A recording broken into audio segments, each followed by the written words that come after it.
So next হচ্ছে যে street ফুডের ক্ষেত্রে ভেন্ডারদের কিছু ব্যাপারে আমাদের অ্যাওয়ার করতে হয়, যার ফলে ফুড সেফটিটা মেনটেন করা যায়। তো ফার্স্ট হচ্ছে র মেটেরিয়ালস কিন্তু পেরিশেবল, আগেই বলা হচ্ছে পেরিশেবল এবং নন পেরিশেবল যাই হোক না কেন, এটা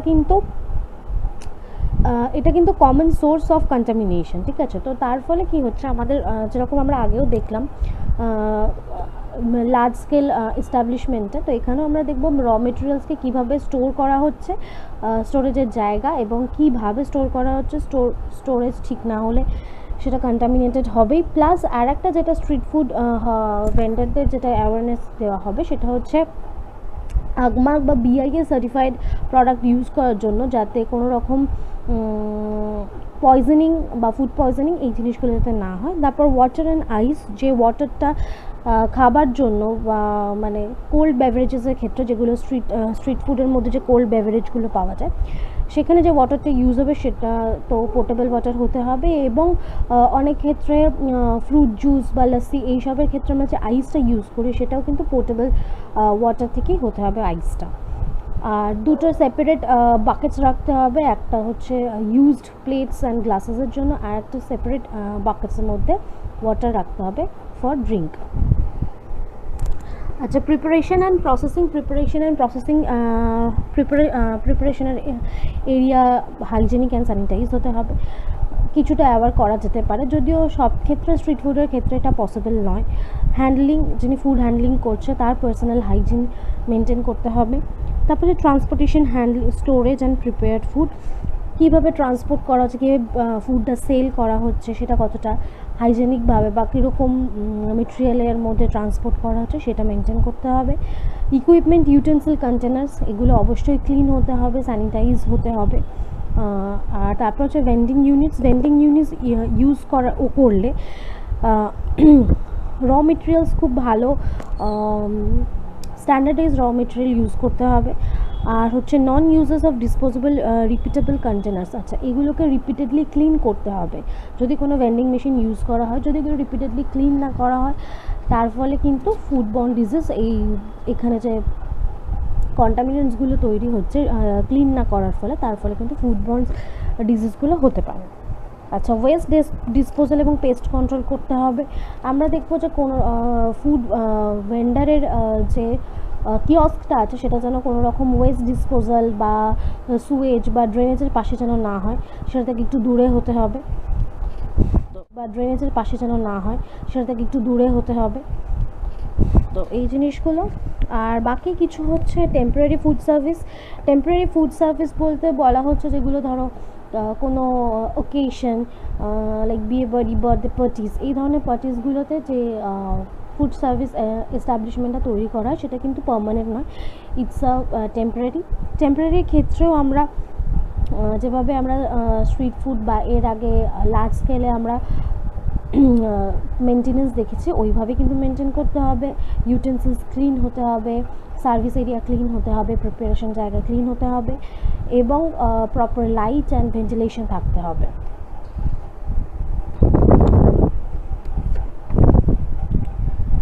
আচ্ছা, এরপর হচ্ছে food safety on wheels, wings and webs, মানে রেলওয়ে সার্ভিস, এয়ারলাইন্স এবং শিপের মধ্যে কীভাবে ফুড সার্ভিসটাকে সেফলি হ্যান্ডেল করা হয় সেটা আমরা একটু দেখব। The railways serve food to passengers on the train at selected places. The foods to be supplied are prepared in advance. Therefore, it is important to ensure that the food should not be prepared too early before the arrival of train. The cooking and packing time has to be kept to minimum to ensure that the food is fresh. Adequate cooling and hot storage facilities for the food preparation in bulk has to be installed, as there is always of a danger of trains getting delayed by several hours due to various reasons. In such cases, any lapse in the storage of cooked foods exposes the passengers to a great risk of communication. তো আমরা ট্রেনে কী হয়, generally cooked food দেওয়া হয় যখন ট্রেনে travel করা হয়। তো সেই কোন টাইমিংয়ের মধ্যে ফুডটা কুকিং করা হবে, কীভাবে প্যাকেজিং করা হবে যাতে ফুডটা একটা নির্দিষ্ট টাইম অবধি থাকতে পারে, যাতে সহজে স্পয়েল না হয়ে যায়, সেই জিনিসগুলো দেখতে হবে। আর যদি ট্রেন ডিলে হয় তো সেই ক্ষেত্রে কী হয়, তো আমাদের ফুড প্রসেসিংটাকে সেই জন্য আমাদের প্রপার স্টোরেজ, কুলিং স্টোরেজ বা হট স্টোরেজ এই ফেসিলিটিসগুলো ইনস্টল করতে হবে। এয়ারলাইন্সের ক্ষেত্রে In the case of airlines, the communicating passengers in domestic flight stay aboard the aircraft only for a few hours. In some international flights, the passengers travel for much longer periods. The passengers of the airlines are quite educated and are generally safety conscious, unlike the majority of the railway passengers. There having been several instances in the past of huge compensatory claim suits due to serving of unsafe food. As such, like in any other system, the safety precautions like avoiding cooking far in advance of the flight, proper packaging and storing. আচ্ছা, ফ্লাইটের ক্ষেত্রে cooked ফুডের থেকে possible নয়, এবং এমনিতেও normal আমাদের domestic ফ্লাইটে আমাদের ট্রাভেল খুব একটা বেশি সময়ের জন্য হয় না, সেই জন্য ড্রাই ফুডস দিয়েও আমরা কাজ চালাতে পারি। যেগুলো ইন্টারন্যাশনাল ফ্লাইটস থাকে, যেগুলোতে একটু লঙ্গার পিরিয়ড ধরে ট্রাভেল হয়, তো সেগুলোতে যে খাবারটা দেওয়া হয় সেগুলো মেনলি রেডি টু ইট যে ফুডগুলো হয় সেগুলো দেওয়ার চেষ্টা করা হয়, এবং সেগুলো স্টোরেজটা সেইভাবে মেনটেন করা হয়। শিপের মধ্যে, unlike the journey in railways and airlines, the time for traveling aboard a ship may extend for several days to several weeks. The food safety practices adopted aboard a ship has to be of a high order, otherwise there is a danger of passengers getting sick, which will have a great impact. If the crew gets sick due to contaminated food, it poses a major problem. The danger of infected food handlers has an important role to play in safety of food problem.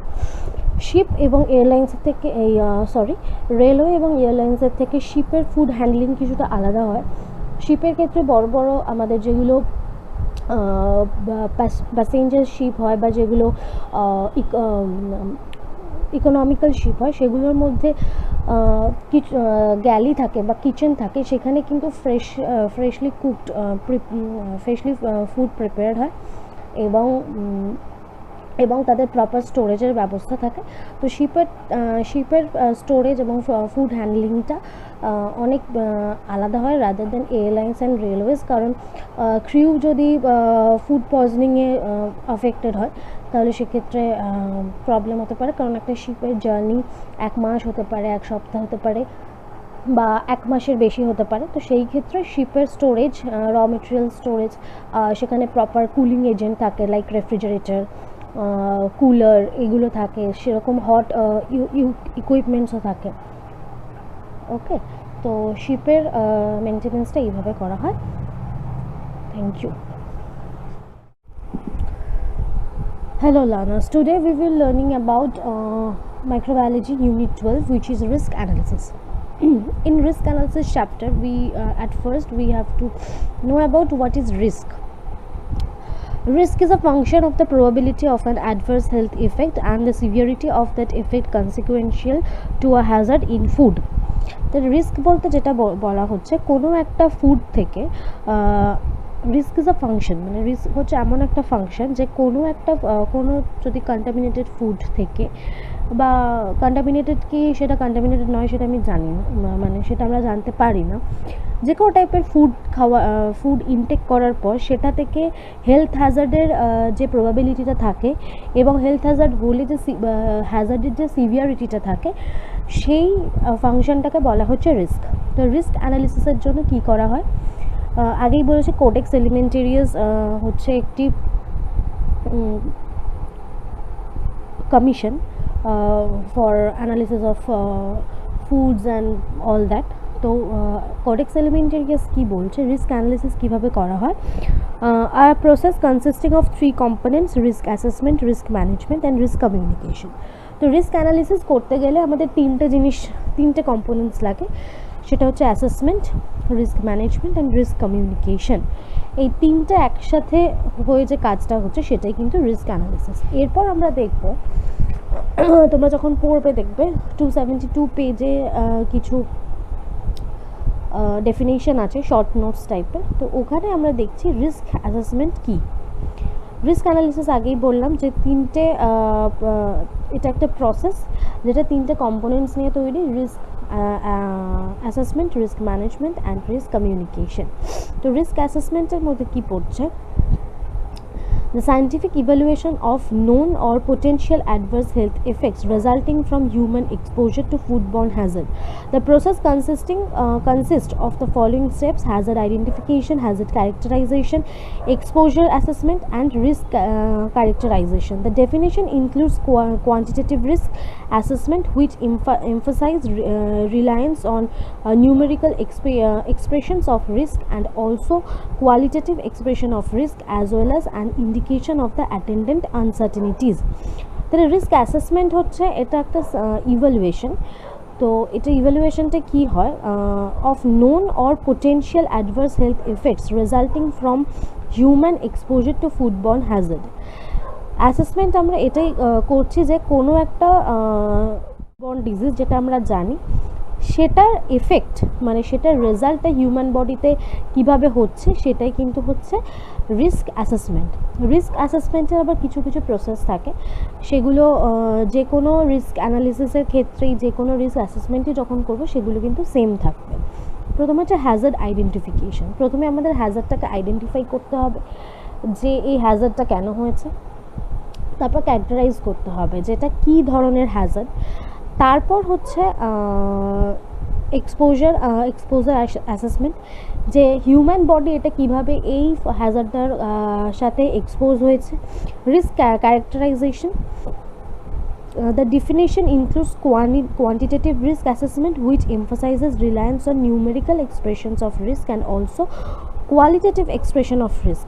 মানে quantitative এবং qualitative দুটো রিস্কই আমরা কিন্তু risk অ্যাসেসমেন্টের সাহায্যে করতে পারছি। মানে কতটা পরিমাণ হ্যাজার্ডটা হয়েছে এবং হ্যাজার্ডটার কী টাইপের হ্যাজার্ড, সেই দুটোই কিন্তু আমরা রিস্ক অ্যাসেসমেন্টের মাধ্যমে করতে পারছি। আচ্ছা, রিস্ক, এবার আমরা দেখব রিস্ক ম্যানেজমেন্ট।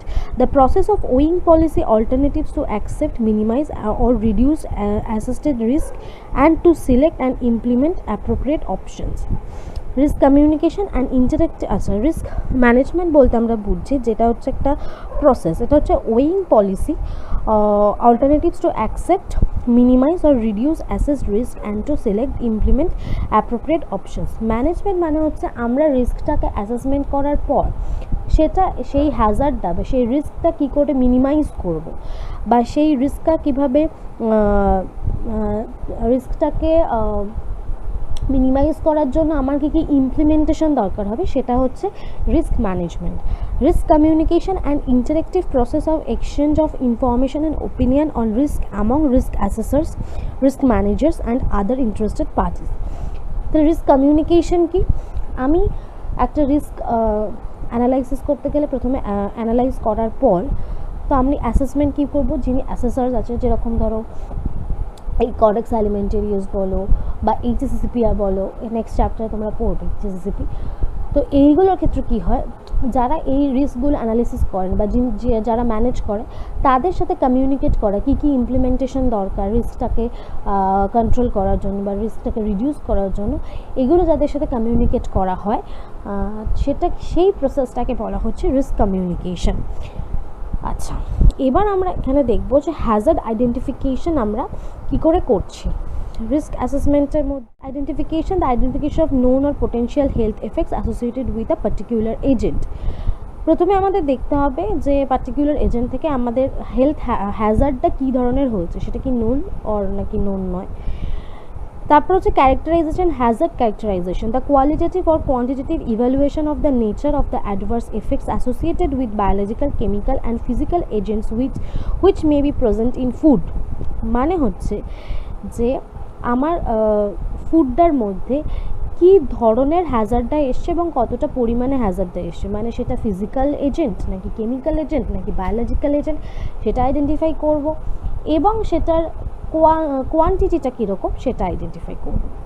এক্সপোজার অ্যাসেসমেন্ট হচ্ছে the quantitative or qualitative evaluation of the degree of intake likely to occur. Exposure assessment হচ্ছে যে হিউম্যান বডি এই রিস্কটার সাথে কোয়ালিটি এবং কোয়ান্টিটেটিভলি কতটা এক্সপোজ হয়েছে, মানে কতটা পরিমাণে আমি সেই কন্টামিনেটেড ফুডটা আমি ইনটেক করেছি। এবারেতে হচ্ছে Risk characterization, integration of hazard identification, hazard characterization and exposure assessment into an estimation of the adverse effects likely to occur in a given population including attendant uncertainties. তাহলে integration of Hazard identification, Hazard characterisation, exposure assessment into an estimation of adverse effects likely to অকার। আচ্ছা, characterisation হচ্ছে একটা given population, মানে তোমাকে এরকম যদি আমরা রিসার্চকে দেখতে চাই তো একটা গিভেন পপুলেশন দিয়ে দেওয়া হলো, সেখানে তোমার Hazard identification, characterisation, exposure assessment করার পর এস্টিমেটেড অ্যাডভার্স এফেক্টটা কত হতে পারে সেইটা হচ্ছে রিস্ক ক্যারেক্টারাইজেশন। ঠিক আছে, এইবারেতে আরও ডিটেলস আছে, সেগুলো তোমরা যখন নিজেরা পড়তে হবে। আচ্ছা, এই রিস্ক অ্যাসেসমেন্টের নিশ্চয়ই কিছু গোল আছে, কিছু এইমস আছে, এমনি এমনি তো রিস্ক অ্যাসেসমেন্ট হয় না। তো কী কী এইমস আছে সেগুলো আমরা একটু দেখবো। The goal of risk assessment is to provide risk managers to might be for example government regulatory officials, industry health and safety directors or public health officials with the rational basis for making decisions about managing the use of chemical or physical agents in order to protect health and the environment. The decision making process often involves factors in addition to the risk assessment results such as social values, technical feasibility and economic factors. Risk assessment is used as a part of the decision making process to unacceptable risk and to allow use the products whose benefits outweigh the risk associated with their use. Example include medicines which may produce side effects. Risk assessment করা হয় কারণ কোনো একটা food প্রসেসিংয়ের সময় তাতে কতটা chemical agent, কতটা physical agent দেওয়া হবে এবং কতটা পরিমাণে দিলে সেটা হিউম্যান বডির জন্য হ্যাজার্ড হবে না, এই ডিসিশন মেকিংয়ের জন্য এবং হিউম্যান হেলথ মানে টোটালি পাবলিক হেলথ মেনটেনের জন্য রিস্ক অ্যাসেসমেন্ট কিন্তু করা হয়। ঠিক আছে, আচ্ছা, what is involved in risk assessment? Risk অ্যাসেসমেন্টে কী কী ফ্যাক্টরস ইনভলভ থাকে? Risk assessment is a structured and formal procedure for identifying and characterizing a hazard and quantifying the effects of the hazard in a population. In other terms, the risk assessment process is a means of providing an estimate of the probability and severity of illness attributable to a particular pathogen or commodity combination. The four-step process enables this is carried out in a systematic manner, but the extent to which the steps are carried out will be depend on the scope of the risk assessment. The application of these four steps vary depending upon the type of hazard, that is physical, chemical and biological. আচ্ছা, হ্যাজার্ডের nature কীরকম হবে, মানে classification কীরকম হবে, physical, chemical নাকি biological, তার উপরে involve করছে রিস্ক অ্যাসেসমেন্ট। রিস্ক অ্যাসেসমেন্টের মধ্যে কী মানে যেটা বলছে রিস্ক অ্যাসেসমেন্ট প্রসেস, মানে প্রসেসের মধ্যে কী কী থাকছে, কেন করা হচ্ছে, কিভাবে করা হচ্ছে। এটা হচ্ছে একটা প্রবাবিলিটি দেওয়া হচ্ছে of severity illness অ্যাট্রিবিউটেবল to a particular pathogen or commodity combination, মানে কোনো একটা পার্টিকুলার প্যাথোজেন বা কোনো একটা কমোডিটি কম্বিনেশন থেকে প্রবাবেল কতটা প্রবাবেল হ্যাজার্ড কী হতে পারে এবং তার সিভিয়ারিটি কতটা, সেটা কিন্তু ইনভলভড আছে রিস্ক অ্যাসেসমেন্টের মধ্যে। আচ্ছা, এখানে তারপর তোমাদের যেটা আছে, রিস্ক অ্যাসেসমেন্ট হয়ে যাবার পর রিস্ক অ্যাসেসমেন্ট অফ কেমিক্যাল এজেন্টসের কীভাবে করা হচ্ছে। স্টেপ কিন্তু same, Hazard identification, Hazard characterisation, তারপরে তোমাদের আসছে হচ্ছে এক্সপোজার কী করে হচ্ছে, আর হচ্ছে রিস্ক ক্যারেক্টারাইজেশন। বায়োলজিক্যাল হ্যাজার্ডের ক্ষেত্রেও কী করে আসছে সেগুলো এখানে বলা হয়েছে।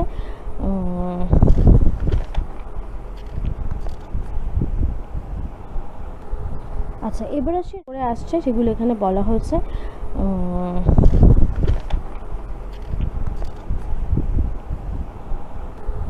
আচ্ছা, এবার আসি রিস্ক ম্যানেজমেন্ট আমরা আগেই পড়লাম যে অ্যাসেসমেন্টের পর সেই রিস্কগুলোকে অ্যানালাইজ এর মধ্যে ফার্স্ট হচ্ছে অ্যাসেসমেন্টের পর আমরা সেই রিস্কগুলোকে কী করে রিডিউস করবো, কী কী ইমপ্লিমেন্টেশন থাকবে, সেটা তোমার রিস্ক ম্যানেজমেন্টের মধ্যে পড়ছে।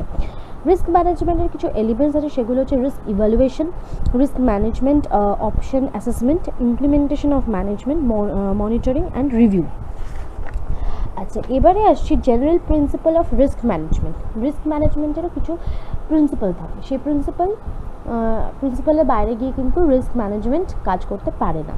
সেটা হচ্ছে number 1, risk management should follow a structured approach. আমার রিস্ক অ্যাসেসমেন্টের পর সেগুলো রিডিউস করার জন্য বা সেগুলো এবং কন্ট্রোল করার জন্য যে ইমপ্লিমেন্টেশনটা দরকার, that should be structured, well structured. Unstructured কোনো একটা জিনিসকে নিয়ে কিন্তু রিস্ক ম্যানেজমেন্ট করা পসিবল নয়। Number 2, protection of human health should be primary consideration in risk management decision. Risk ম্যানেজমেন্টের প্রায়োরিটি বা প্রাইমারি কনসিডারেশন কিন্তু হিউম্যান হেলথ হতে হবে। হিউম্যান হেলথ আর পাবলিক হেলথের প্রোটেকশন দেওয়াই কিন্তু হচ্ছে রিস্ক ম্যানেজমেন্টের primary work. Principle 3, risk management decision and practices should be transparent. Decision ভীষণ documented, ভীষণ transparent হতে হবে। Principle 4, determination of risk assessment policy should be included as a specific component of risk management. Risk অ্যাসেসমেন্টের যে policy হবে সেটা কিন্তু কোনো সমস্ত স্পেসিফিক কম্পোনেন্টসের ওপরেই কিন্তু পলিসিটা তৈরি করতে হবে।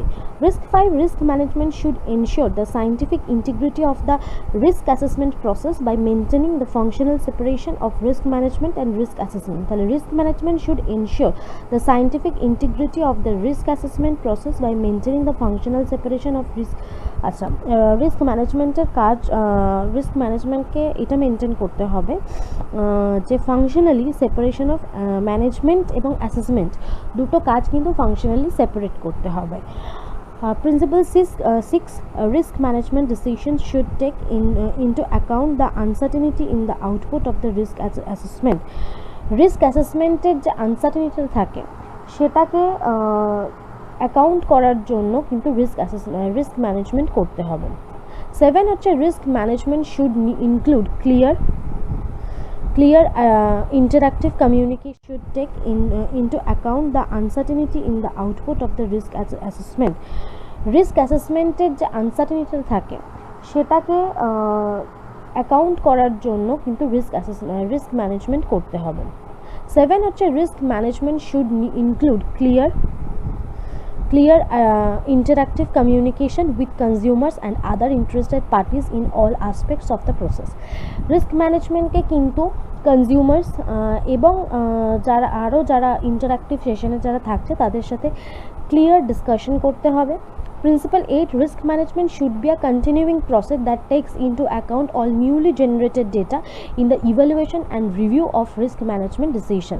The risk management কে কিন্তু কন্টিনিউইং একটা প্রসেস হতে হবে, তাদেরকে অলওয়েজ আপডেটেড থাকতে হবে অ্যাবাউট নিউলি জেনারেটেড ডেটা।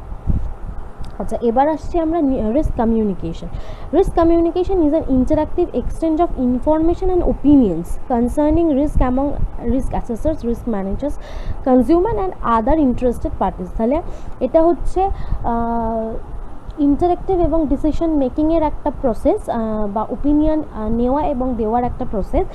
সেটা কাদের মধ্যে, যারা অ্যাসেস্ট করছে, যারা ম্যানেজ করছে এবং যারা আরও কনজিউমার আছে এবং বাকি যারা আরও ইন্টারেস্টেড পার্টিস আছে তাদের সাথে কিন্তু এটা একটা ওপিনিয়ন দেওয়ার নেওয়ার এবং ডিসিশন মেকিংয়ের একটা ইন্টারেক্টিভ প্রসেস। আচ্ছা, roles of responsibilities of risk কমিউনিকেশনের মধ্যে রোলস প্রথমেই আসছে government have a fundamental responsibility risk communication when managing public health risk regardless of the management methods used with the responsibility of managing risk comes the গভর্নমেন্টের কাজ প্রথমেই হচ্ছে যাতে public health এবং পাবলিক হেলথকে রিস্ক থেকে হেল্প করা যায়, মানে responsibility for risk communication when manage, যাতে পাবলিক হেলথে যে কোনো একটা বড় ধরনের রিস্ক থেকে যাতে পাবলিক হেলথকে ম্যানেজ করা যায়, এটাই গভর্নমেন্টের ফার্স্ট ম্যান্ডেটরি রোলস। এবার হচ্ছে ইন্ডাস্ট্রি, যে সমস্ত ইন্ডাস্ট্রি বিভিন্ন ফুড কম্পোনেন্টস তৈরি করছে তাদের কাছেও একটা রেসপন্সিবিলিটি থেকে যায় যাতে যারা কনজিউম করছে এই প্রোডাক্টগুলো তাদের যাতে কোনো হেলথ ইস্যু বা হেলথ হ্যাজার্ড না হয়। তারপর হচ্ছে কনজিউমার অ্যান্ড কনজিউমার অর্গানাইজেশন, যারা বিভিন্ন কনজিউমার্স অর্গানাইজেশন যারা ইন্ডাস্ট্রিয়ালিস্টদের থেকে জিনিসটা কিনছে এবং যারা লোকাল কনজিউমার্স তাদেরও কিন্তু একটা রেসপন্সিবিলিটি। First mandatory Rolle's. এবার হচ্ছে ইন্ডাস্ট্রি, যে সমস্ত ইন্ডাস্ট্রি বিভিন্ন ফুড কম্পোনেন্টস তৈরি করছে তাদের কাছেও একটা রেসপন্সিবিলিটি থেকে যায় যাতে যারা কনজিউম করছে এই প্রোডাক্টগুলো তাদের যাতে কোনো হেলথ ইস্যু বা হেলথ হ্যাজার্ড না হয়।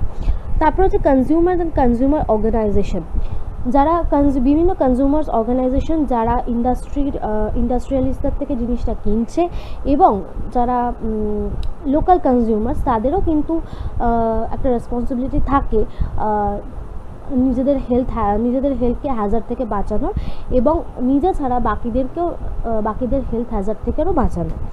Academic and research institute, researchers involved in studies of consumer preparation or communication methods and the assessment of communication effectiveness may also be helpful to risk managers seeking expert advice on risk communication approaches and strategies. Research যারা করছে বা academic ফিল্ডে যারা এটা নিয়ে কাজ করছে তারা কি হচ্ছে কনজিউমারদের পারসেপশনকে নিয়ে তারা রিসার্চ করছে বা অ্যানালিসিস করছে, সেগুলো থেকে যদি কোনো অ্যাডভার্স এফেক্ট পাওয়া যায় সেগুলো তারা রিস্ক ম্যানেজারের কাছে হেল্পের জন্য বলছে যাতে সেটা ডেভেলপ করা যায়। Media clearly plays a critical role in risk communication. Much of the information that the public receives on food related health risk comes to them through the media. আমরা কোনো নতুন ফুড কম্পোনেন্ট যদি তৈরি হয় বা তার কী কী হেলথ বেনিফিটস আছে বা কী কী হেলথ হ্যাজার্ড আছে সেগুলো কিন্তু পাবলিক মিডিয়া থেকেই আগে ইনফরমেশনটা পায়। তাই মিডিয়ার কিন্তু একটা অনেক বড় রোল আছে অ্যাবাউট রিস্ক কমিউনিকেশনে। আচ্ছা, প্রিন্সিপালস অফ রিস্ক কমিউনিকেশনের কিছু প্রিন্সিপাল আছে। Know the audience, involve the scientific expert. তাহলে formulating risk communication messages, the audience should be analyzed to understand their motivations such as risk communication এর কাজ এরকম হওয়া উচিত যাতে সকলে educated non educated everybody aware about their motivation and opinions. Involve the scientific experts, যারা food analyse করছে বা যারা ফুড ম্যানেজ করছে, যারা ফুড অ্যাসেস্ট করছে তার সেই সব ক্ষেত্রে সায়েন্টিফিক এক্সপার্টদের ইনভলভমেন্টটা দরকার। এস্টাবলিশ এক্সপার্টিজ ইন কমিউনিকেশন বাড়ানোর জন্য অনেক বেশি স্কিলড এবং এক্সপার্টিজের প্রয়োজন। Be a credible source of opinions, involve the scientific experts, যারা ফুড অ্যানালাইজ করছে বা যারা ফুড ম্যানেজ করছে, যারা ফুড অ্যাসেস্ট করছে তার সেই সব ক্ষেত্রে সায়েন্টিফিক এক্সপার্টদের ইনভলভমেন্টটা দরকার। এস্টাবলিশ এক্সপার্টিজ ইন কমিউনিকেশন বাড়ানোর জন্য অনেক বেশি স্কিলড এবং এক্সপার্টিজের প্রয়োজন। Be a credible source of information, মানে ইনফরমেশনের সোর্সটা বিভিন্ন রকমের হতে হবে, যে কোনো একটা সোর্স থেকে ইনফরমেশন গ্যাদার করলে হবে না, বিভিন্ন রকম সোর্স থেকে ইনফরমেশন গ্যাদার করতে হবে। Share responsibility, regulatory agencies of government at the national, regional and local levels have a fundamental responsibility for risk communication. আচ্ছা, শেয়ার রেসপন্সিবিলিটি মানে হচ্ছে রিস্ক কমিউনিকেশন কীভাবে শেয়ার করা হবে, কীভাবে অ্যাওয়ার করা হবে পাবলিক হেলথকে, সেটা বিভিন্ন স্তরে বিভিন্ন লেভেলে, লোকালি প্রথমে ন্যাশনালি তারপর রিজিওনাল তারপর লোকাল, এই লেভেলে কিন্তু ইনফরমেশন বা রেসপন্সিবিলিটি শেয়ার করতে হবে। Difference between science and value judgement, it is essential to separate facts from values in considering risk management options.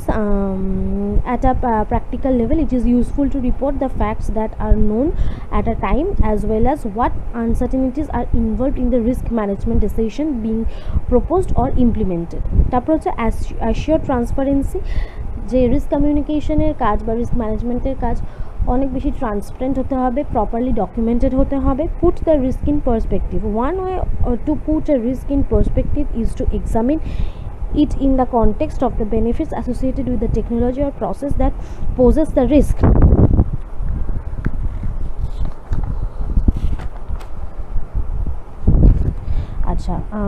In general, risk comparison should not be used unless both risk estimates are equally sound.